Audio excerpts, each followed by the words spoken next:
Another episode of the Push Shift podcast. It has been a while since I've done a live stream. I've sort of been a little on vacation. I've been doing a lot of work with everything reopening. It's always been interesting to start juggling back all the free time you used to have in the last 18 months to actually now having to apply it to everything else that you're doing in your life. So I haven't sort of slowed down. I've actually sped up. So today I'm really looking forward to this conversation because I love my BC spirits. If you haven't noticed behind my bar, all craft spirits from BC. And we're talking to Andrew Friedman from Seattle, a very old friend of mine.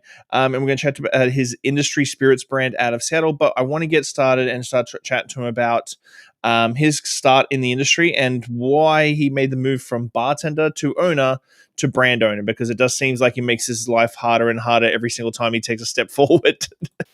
How are you, buddy? That was about the perfect intro. Like every step forward is a few steps up. That's interesting. How are you doing? Good. So, for the listeners at home and everybody watching the live stream right now, how did you get your start in Seattle and in the bartending realm of things? You mentioned Liberty, and I owned Liberty for about 12 years. And before I opened Liberty, I didn't even really drink much. So I opened cafes and other businesses. But when I wanted to go back into retail hospitality, I thought I think I'll open a bar. That sounds like a good idea. Again, I didn't really drink, so I talked to a bunch of people that did drink. And eventually got Liberty open on Capitol Hill. I think that was the top of Capitol Hill. And it ended up being the perfect timing. So it was 2006, just as the rest of the country, not even the rest of the country really, just as New York, Chicago, San Francisco, and obviously New Orleans, and a few other cities were really getting going with cocktails. So we had this amazing community here of people. It was really only about 10 to 12 of us who were just geeking out, and we started the Bartenders Guild, and we really started to do what we were doing with bartending as the rest of the country was starting to really move forward with what we know today, cocktailology as hospitality-led bartending. We had Murray Stenson here, who was really a great leader for a lot of us, who was like the consummate barman. He was smart, he knew his drinks, but more than anything else, it was hospitality. That was kind of one thing. And that's what really Seattle got known for. And that's what we really led at Liberty. We had 600 bottles and 50 drink menu at one point. But really, it's all about just taking care of people. And I know it's so annoying when people hear that over and over again. But really, it's hospitality-led. It's all about making sure that the customer's happy no matter what the drinks. So that's what, it's just 2006 was a good time. And it kind of went from there. It kind of went crazy. Portland was doing some really fun things. And I feel like I should drop 100 names back then. It was really a unique experience for the few people that were involved. So a lot of people won't know this, but well, they should know this. But Murray Stinson is the reason why we have the last word. Like in the general populace of people asking for the last word, he was the guy who found it in a random book. And I think sometimes, I'm going to say kids these days, but like a lot of the younger bartender generation really don't know how far we've come in a relatively short time. Like 2006 wasn't too long ago. It feels a lot longer than it should, but like it wasn't too long ago, and people and the direction of the cocktail scene across the country, across North America has projected so far that it's kind of hard to think 2006 Facebook was just becoming a thing. Like the internet as a general rule was still relatively youthful. Like you couldn't go on there was no smartphones. You couldn't go on your smartphone and find a recipe. Like you literally had to find books and then try and find recipes out of them. Yeah. Murray actually, keep in mind, in every major city, there was a Murray. Yeah. I can think of Cleveland's got a guy, Boston's got a guy, obviously. Go down a whole list of the major cities, and everyone has a Murray. What was so great about Murray is that he happened to be in a hotbed of a city where there's lots of press. So Murray got a lot of press. He also was genuine to everything that was written about him. So I think it was, again, as you talked about, the timing was perfect. He just really captured, I think, the zeitgeist of what was growing in the States. Worldwide, in Europe, they've been going on like this. In Australia and all over, they've been going on like this for forever. Yeah. Just here in the States where we really So, what? Because I love Liberty, and we talked about it in the green room for a bit. I really thought I still think that Liberty is one of my favorite bars in Seattle ever. Mainly because you go for espresso in the morning, you get some sushi for lunch, you go for late night cocktails. The place becomes an absolutely hopping joint. 12 years in business is not anything to sneeze at in this world these days. Like you got in Seattle, you probably got Zigzag and Cannon up there as well. But like at the end of the day, like 12 years in the bar industry for a venue to not really change per se throughout, Yeah. except for the back bar going from I was really liking Japanese whiskey this week and drinking a whole bunch of Japanese whiskey, and then the next time I come down, it's all about mezcal. And Yeah, yeah. That was what, kind of when I opened the bar. The first year was kind of across the board, just weird. We had really fun bartenders.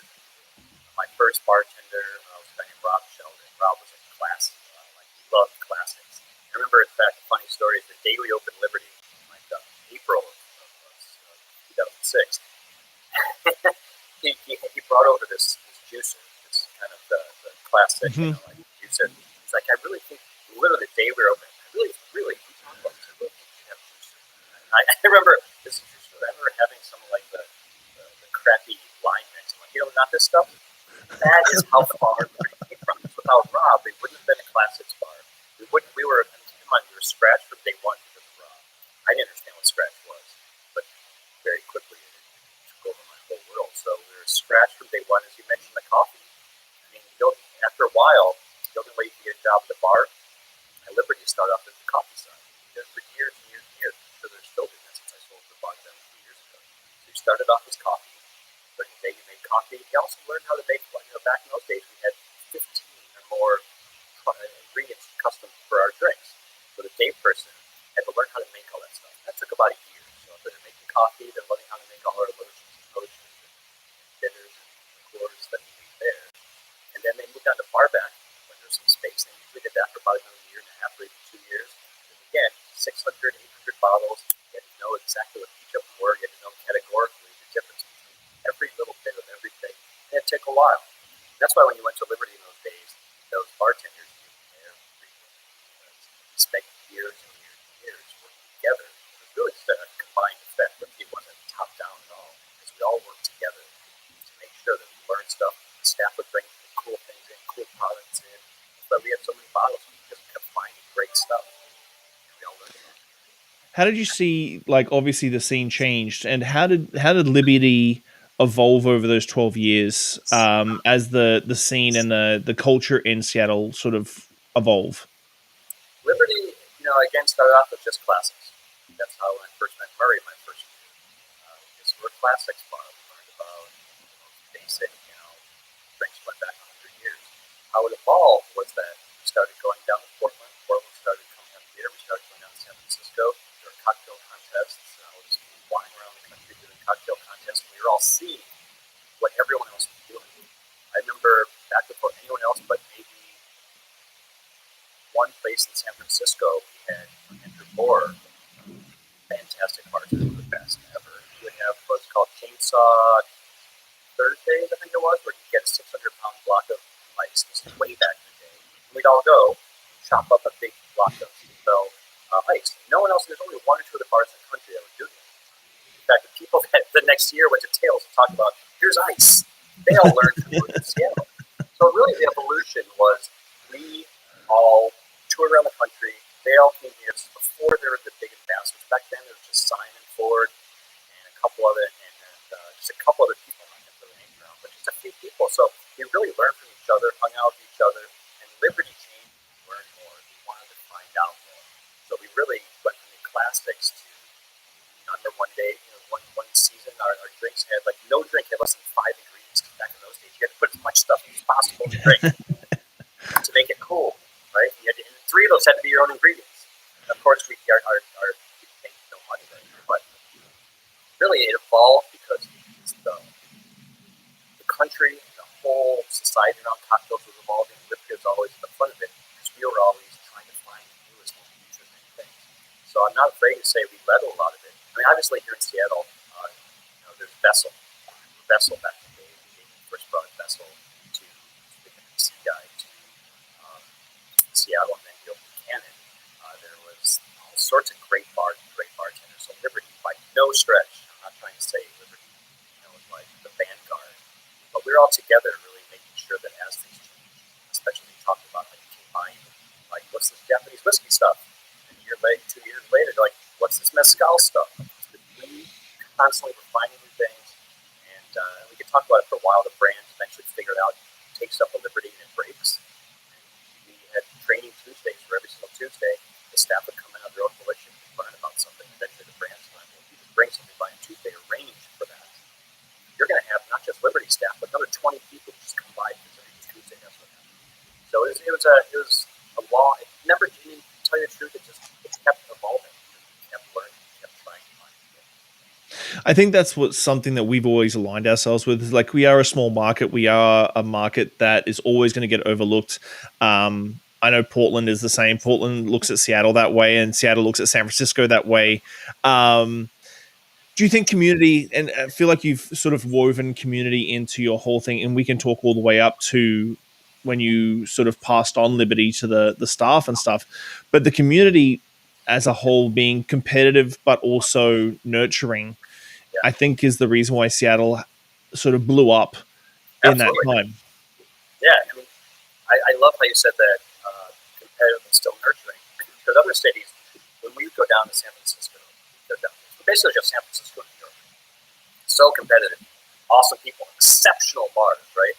But it's really competitive down there. We'd all come back and go, that's kind of, it's not a thing. And we really worked together for a long time. Cocktail contests weren't a thing here. When we first started up the Bartender Guild, there were 6 or 12 of us that first kind of started it. And we didn't really do contests. We weren't even part of the bar, like the National Bartender Guild, because we didn't want to be just a funnel for big brands. So we really tried to work together instead of trying to become bar stars. There were a lot of bar stars even at that point, talking 2008, 2009 for sure. But it really wasn't our thing. Eventually, kind of, the big brands would buy our friends, basically. They'd hire our friends as ambassadors. And next thing you know, it's starting to get a little more businessy, where the real push is to get the brands in as opposed to a category. Like for Japanese whiskey, for instance, Nikki was here long before they were in the country because all of us figured out. Like, I had a friend. Should I say this? I can say it's not fun. I had a friend who was a steward on a plane. He would bring in every 2 weeks like 5-8 bottles of Japanese whiskey for months and months and months. Like, we're talking like stuff that goes for like $5,000 a bottle. He would just bring it casually. We drink it, open it up, and because that was just interesting to us. He didn't have Suntory, sponsor us. We just did it. That's why Seattle really took off this Japanese whiskey, because so many of us were just enjoying it. We didn't need to compete with Nika. We didn't need to really make it anything about anything other than we love the whiskey, we love the whole new category. It was very exciting. It doesn't matter what the hell isn't era. We all were wondering one day. So we figured it out. So leading up to that, with because you did make a lot of noise and a lot of news when it came to when you stepped away from Liberty and you sold it to the staff that worked at Liberty, and you figured out a way to make that work for them, because that doesn't usually happen. It's usually let's go and put it on the market for the top dollar. Let some rich person who wants to play restaurateur for a couple of years. That was definitely not. And so what was the move for you to sort of push that towards your staff and work with your staff on that one? It was kind of for me, it was the most natural evolution. I remember the day I decided to do it, and I had Chloe, my daughter, a few years before that. And really it was, I wanted to do something different. Liberty, Seattle, the bar community of America had been making big brands so rich by really they would come in Seattle and Portland and DC to some degree, and they'd build brands. They knew we were the type of places that could really do a good job to invent for them what their marketing would do. If that makes sense. We would tell them what's cool just because we would do it, and they would take that and they would make that part of their brand. So when I was ready to do something else, I said to the staff, all right, guys, there's 2 options. I'm going to sell it to you, or I have to sell it to somebody else. Let's figure out how to sell it to you. We spent about a good 4 to 6 months trying to make it a co-op, make it the first real bar co-op. Folks, don't do this. Someone calls about once a month. I get a call and they read press. They go, "Can I make my bar call?" No, because it's really exceptionally difficult. We can have that whole different conversation someday. But eventually, a few of them decided how to buy it together, and very quickly after that, we made it work. And they're now, they're doing it's their turn. They're doing their thing with Liberty, and really, at base, was just urged to go do something else. That really wanted to. I love the bottle. I love the stuff in the bottle. I've seen my home bar. You've seen stuff at Liberty, and I wanted to have something in a bottle and figure out what the next step was. So I had to sell the bar to do that. And, good idea. So I know that you were very early on in the craft spirit movement in the Pacific Northwest and in Washington and Oregon. I remember in the late 2000s, early 2010s, it went from 0 to 60 in the Pacific Northwest in the US side. We were a little bit slower on the uptake in Canada, but like I remember you could get like a distilling license for $100 in Oregon. Like The Oregon Bar Distillers Guild went crazy really fast. Still, Washington always had more distilleries, except for right there at the beginning. But Washington, Oregon, BC just blew up distilleries. They have so many products. And I used to be a judge at the ADI every year, especially at their conventions. I would have this thing every year I would do. I would see there'd be like 150 new distillers or prospective distillers, and I'd say, all right, raise your hand if you remember that first day you got your first bottle on your line. All these hands would go up, and I'd say, okay, if you guys would keep your hands up, how many of you that first day thought, how the hell am I going to sell this? And like most of the hands stayed up because it's something we do, especially craft bars, especially craft distilled products. We do it because we love it. We watch our friends who are in volume bars make all the money. We watch people who, for distillers, who make flavored vodkas make a lot of money. But a lot of times we do it because it's our passion. What you're doing right now is your passion. You're not doing this to make $1 billion. You're doing it because you love it. You love the people behind it. And when we started Liberty and the craft thing happened here, none of us were thinking of our pour costs because our pour costs were being ruined. We were pouring chartreuse in every third drink. And you're not going to make money pouring chartreuse. So yeah, really, it was, to answer your question, it really was us figuring out what worked and what didn't work. And then we all kind of went to the rest of the country. Bartenders would go out, press would happen. So it really was, between us and the Northwest, a way to kind of export what we found.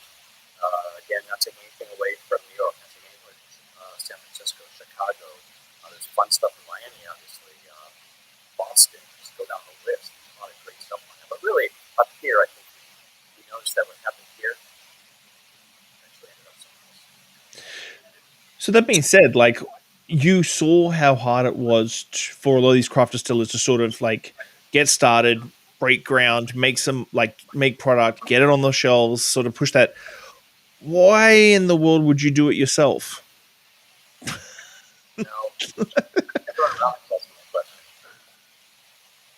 I, to be honest, at one point started resenting the brands who had come through, whether it's Liberty, Seattle, Northwest, just in general the country. They would kind of use our bar family to make lots of money. Both of us can think off the top of our heads of how many big exits there were of bartending, not necessarily bartenders, but people who really spent time on premise and cocktail bars, built their brands, and sold it. And I kept thinking, those guys aren't sharing it. They're not trying to help the barkeep. They're not trying to help the bartenders that they had as ambassadors. Or all of us who were free ambassadors forever because we love the products. Oh, yeah. Fill them up, right? And we do it all the time.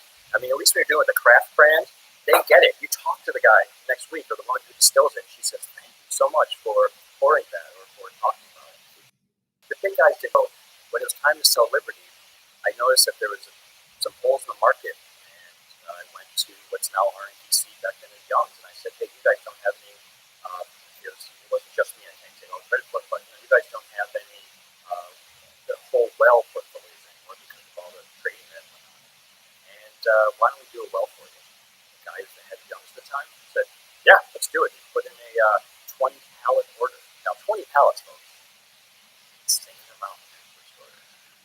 But what caused us at the time we didn't want to do this is that I did not want any more big brands to have a with a stranglehold on wells for our industry, and just not creating the type of futures for the bartenders that are helping create these brands. So the whole point of industry spirits, not to segue to that, but I guess we're segueing to that, is to create a place where bartenders can come in, learn to be how to enter that part of the market, become owners. Like part of the whole thing of industry spirits is people come in. As we go state to state to state, bartenders will turn into ambassadors, will turn into salespeople, turn into regional managers, and all of us are going to work together to grow the brand. And it's for the purpose of bringing on as much as possible just bartenders to learn how to do something besides bartending. It was almost evangelical for me. I just could not stand to not do this. So I started industry spirits, and it took a while.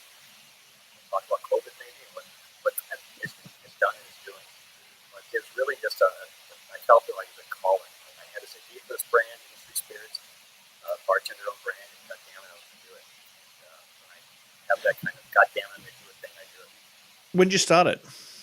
Started in 2017. Okay. That's when I first started getting the idea together. A lot of research, terrific amount of research. By 2019, really is when I first got that first order. Late 2019, I got that first order. And then COVID. I remember, so my bottles come from China. I remember I put my order in October for the bottles. Around December, I haven't heard from them for a few weeks. I'm starting to get a little nervous. So I wrote them, emailed them back, wrote them an email. We're not calling each other. Work like that. 2 weeks later, they get back to me and said, "Okay, we're back at work." I said, "This is December." I said, "What do you mean?" You're typing. "What do you mean you're back at work?" "Oh yeah, we haven't left our house in 2 something weeks." That was December, right? So it's been an exciting time for that, but it worked out. Worked out. So for you, like, what have been the curveballs and the cons to this whole project? Because I understand, like, I work with a lot of craft brands here in BC. We do a lot of, the company does a lot of work for branding and logo design and CPG and the whole shebang. I'm helping a distillery in North Vancouver open right now, and they've got a really nice, solid mission statement for what they want to be. But still, there's a certain level of risk and worrisomes when it comes to this, especially as you were saying, like taxation on craft spirits. How do you make that niche market? How do you really push that through? And like, while the romance of a bartender owned brand is great, we've already seen like Forge Gin at the 86 company has shrunk down to being just Forge Gin now, in a way that was the biggest skew. That's how the focus is going to be. What have been the pitfalls and the, oh shit, I didn't think of that moments? I got lots of those. I'll tell you, when the brand was first forming, I looked at a lot of situations like that. I help bars and cafes start up, and the first thing I say is, write me a list of the worst case scenarios, the biggest problems you have. Basically, I try and prove to people that they shouldn't do what they want to do. Because if you're talking about, there's more pitfalls than there are bridges, right? So the biggest issues that I saw when I tried to start this up was how to really get bottles, how to get product in bottles, and then really how do you get the product to bars or stores. So part of that is I helped start a distributorship here in Seattle called Scout Spirits, where our job was to bring in brands. It was really when Seattle, so as the country, most of the country knows, most of the time you just walk in a liquor store or a grocery store and you pick up your favorite bottle. But Washington State and another, I think 6 states still are control states. The state controls everything. Back then, a few years ago, Washington State privatized. So all of a sudden, you can't get anything anymore. The big distributors don't know what to do. It's a big mess. So we started this distribution company to bring in good brands, build them in the marketplace, and then pass them on to our distributors. My purpose of that, to answer your question, is specifically to learn about that part of the business. The biggest pitfall you're going to find is how do you get your bottle, how much money you have, how do you get that bottle into someone's hand? And that's the distributor. If you don't have a good distributor, even with money or not money, the biggest pitfalls I was able immediately to not have that problem with RNC. The contract says we're competing in 20 some states as we grow to do that. And beyond just the issues related to money, I spend more time now trying to raise funds to sell these days because of COVID, the difficulties that created there. But all those bottles behind you, they need to figure out how to sell. And exactly what you're asking is how do you do that? For the brand, the category, it's always different. As a bartender, obviously the brand by a bartender story is fantastic, but when OP is all shut down, when on premise is all shut down, and the story and the sort of marketing and the design and packaging and stuff has definitely been geared towards that sort of like well product at your local restaurant, at your local bar. What, and I hate to use the pivot word, but like, what was your pivot to get retail? Because like that's the thing is like a lot of distributors, they chase after the retail market. OP is a secondary thing. OP is a brand building exercise. Retail is where you make your real green. So when OP, I've asked a couple of brands this. When OP shuts down, especially when you're brand new, how do you sort of lean into the retail side of things? Well, the first day we started, we got that deal with Young's. It was to be Wells. We wanted to be the brand that was sold categorically. Wells are the number one by volume category, right, in most every bar and restaurant.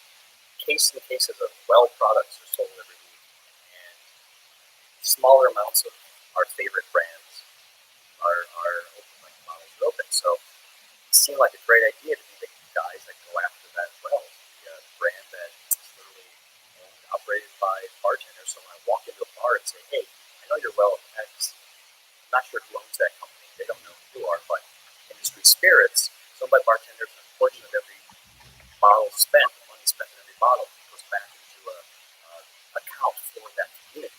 And as we were setting up the company, that sales pitch was half the bars said, yeah, we'd love to talk about that. Then COVID comes by. What you're saying is on-premise doesn't exist. Some states, in Washington State especially, were able to do to-go cocktails. Well, let's be honest, very few people make much money selling to-go cocktails. It didn't keep anybody open, it was just a good marketing point. Mm-hmm. Really, really, really, really difficult. So now as bars are coming back, how can brands still take advantage of on-premise? Because you're right, on-premise leads sales. I remember a big marketing guy telling me that now almost 15 years ago I didn't understand what it meant. It's like, yeah, that's why I spend so much time and money here. Because you guys do well on-premise, you do well in this bar, all your customers are going to want to buy it. Mm-hmm. And there's going to be press. But it's harder and harder to get the press, it's harder and harder to make the jump between small distributors and larger ones, which is necessary. And if you're just on premise, then you're in trouble. Our pivot was, good and bad. We didn't get our first order from that distributor until just about 4 months ago. Mm-hmm. So that whole time we were waiting for the 20 pallets. The bottles are coming from China, going to Idaho to get filled. They're going here to our warehouse. The whole time we're okay, guys, ready for that PO. And finally got the PO. It's 8 pallets, which is still a nice order. It's not the 20 pallets, so it's a constant process of staying alive, and getting more accounts. And the pivot, it wasn't really a pivot for our brand. It's so specific. We really need to get that on-premise placements, and it's tough. It's really tough now. But just charge ahead, you don't stop. And with this sort of methodology and stuff, again, like even retail has been tough because a lot of retail stores won't let you come and do a tasting, so you can't even get lick at a lips because yeah. So lick at a lips for the consumer, lick at a lips for the managers that are buying. Like it's been a tough slog. What's the future hold for Industry Spirits? What do you see? Let's blue sky it. What do you see for the next 12 months? Well, the blue sky is that barring another lockdown, people are going out. Here in Seattle, I was recently in New York and some other cities. People are going out a lot. So the good news is that there's a lot of drinking. Bars are up at many times the ones that survived are at pre-COVID levels, but they're not making much money for various reasons. A lot of places still don't allow people into the space. So the bars are having a tough time. Really, it's just the answer isn't as much anything except for be super careful with how you present yourself and just make it work. Just keep slogging through. This week, I don't know how many bars I picked up. It doesn't matter. Keep trying. The story of Mystery Spirits is real. The authenticity of what we're doing. So really, it's having a story. And there's 50 other stories put in front of that bar manager's face.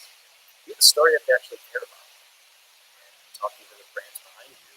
I did the same thing here. I was one of the founders of the Washington Distillers Guild. I was the vice president for a number of years. I care a lot about that brand. I tell people all the time.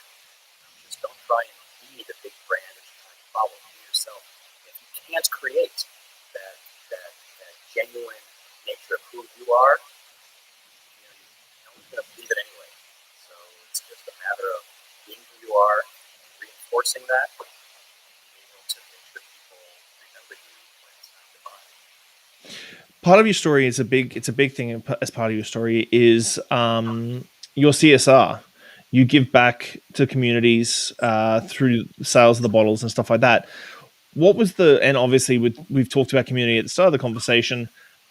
Is this always something? Because I feel like CSR for big companies is usually just a page on their website that... Before you go any further, many of us who are watching this, but thousands of people watching right now, are wondering what is CSR?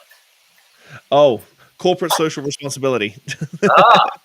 Corporate social responsibility. Yes, I've never heard it said like that. Yeah, that's really? Big deal. Don't mess around. Yeah, never have. That's what I'm saying. I guarantee you, every boardroom, every single person knows what CSR is. We don't talk about CSR. We talk about helping out our friends, building up our community.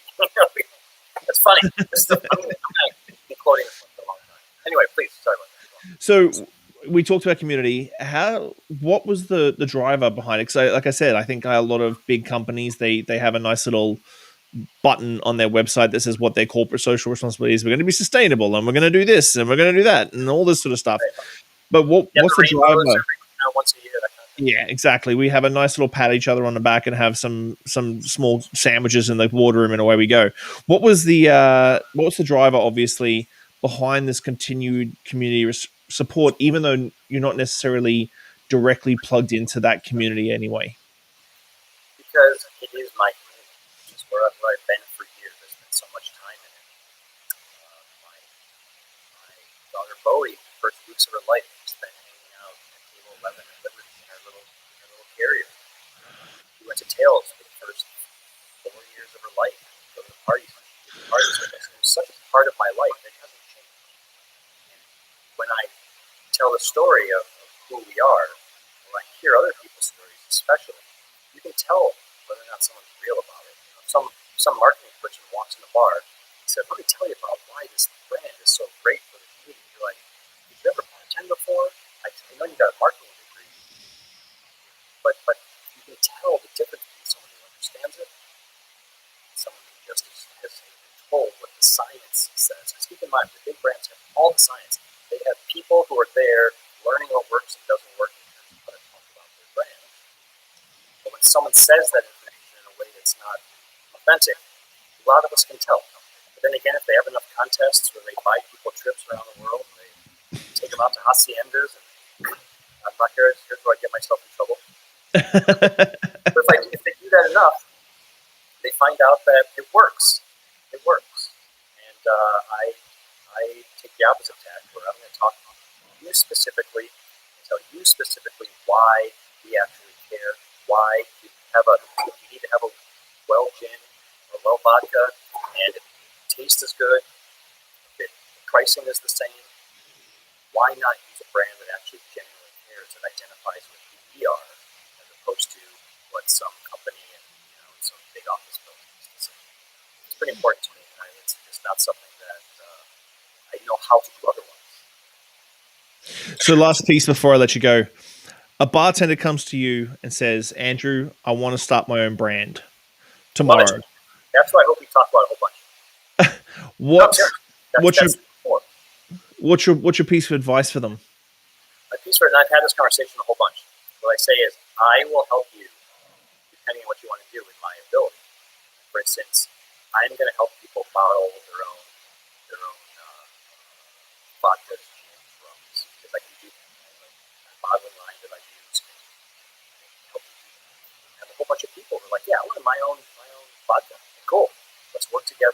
out how to do it.